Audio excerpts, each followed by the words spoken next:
Linking your bank account to Capital One is a straightforward process that allows you to manage your finances more efficiently. Follow these steps to successfully connect your bank account. Step 1. Log into your Capital One account. Visit the Capital One website or open the mobile app. Enter your username and password to log into your account. If you do not have an account, you will need to create one first.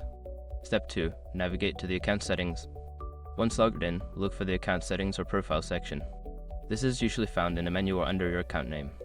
Click on it to access your account management options. Step 3. Select Link External Account.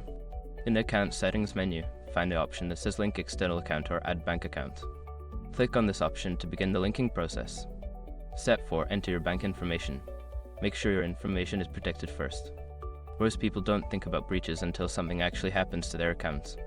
Use SROC to monitor your accounts 24/7 and instantly alert you if your information appears in leaked databases online.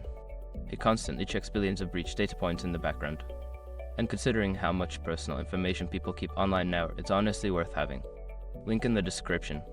Step 5. Verify your bank account. After entering your bank information, Capital One may require you to verify the account. This could involve confirming small deposits made by Capital One into your external account. Follow the instructions provided to complete the verification process. Once you have completed these steps, your bank account should be successfully linked to your Capital One account. This will enable you to transfer funds and manage your finances more effectively.